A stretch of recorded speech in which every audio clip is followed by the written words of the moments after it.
Hey y'all, it's Jedi Fuka here, and today we got another Dragonheir video. In this video, I want to go over the events and what you should really be focusing on in there. So to get to it, this one everyone's going to start with, just make sure you remember before this event ends to get rid of or rebuild the heroes that you don't really want to use so you can have those resources. Now, getting these others from the one step ahead and down, they're all self-explanatory. Just play the game, you're going to get stuff done. These two are the two that we really need to talk most about. The hard training here, this is one that you don't have to worry too much about. As you play the game, you're just going to naturally complete it. Just make sure you're leveling up your champions, go do your goblin, go hit up getting your shards, and you're going to get this done. As the game continues, these get harder to do and the rewards get to be a lot better. So early on it's still decent rewards, later on it's really good, so you want to make sure you pay attention to this a little bit just to make sure you're striving to get, generally I would say at least get this third level. If you can get the fourth, even better. Now the Fortune Seeker event here, this one I would say is the most important out of these events because you're going to get tons of resources out of these. The way it'll work is when this event ends, usually we'll have 1 day without, sometimes 2, and then they're going to reset the next event here. For these events, they're going to make you focus on stuff that advance your account. So for right now, the Fortune Seeker, if you go and get artifacts, you get points for it. I don't know which one will be next, but usually you'll have a goblin one, which is going to be used for leveling up your champions. You're always going to need goblin because we got to get a lot of teams leveled up for in-game. Then you're going to have one that's going to do your positive rune when you get that unlocked and your negative rune.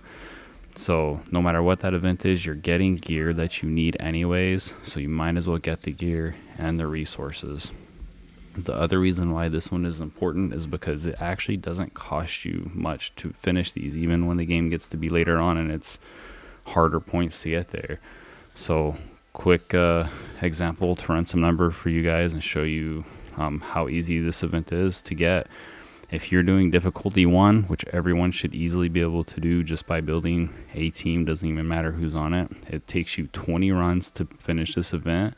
That costs you 300 energy, which sounds like a lot. However, this third reward here is 60 stamina. This last reward is 120 stamina. So you get back 180 stamina, which means you only really use 120 stamina to finish this event overall, depending on how you look at it. If you're doing stage 2, it's 17 runs. That's 255 energy cost, but you're only going to really have used 75 if you count that energy into it.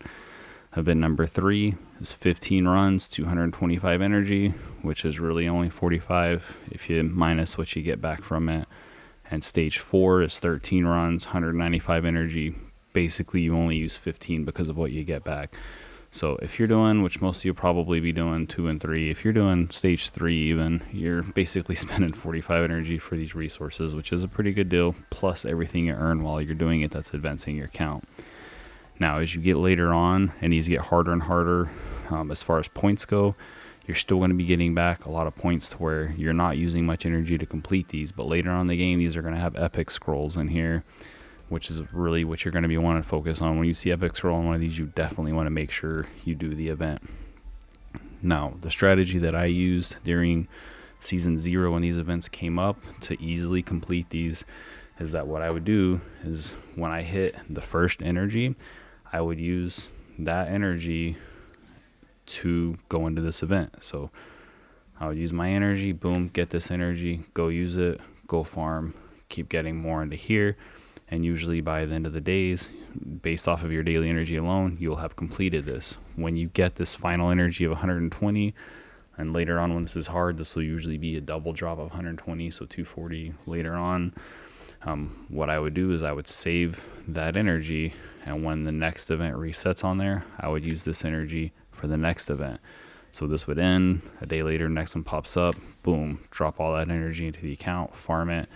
It would always be enough to get at least the first energy, and I would usually on day 1 complete half to 2/3 of these events just off of saving that extra energy.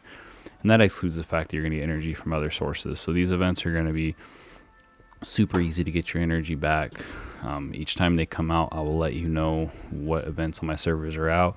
I started on the season 0 server, so I'll be a few days ahead of most of y'all that are playing, so it'll give you an idea of which one you got to get ready for.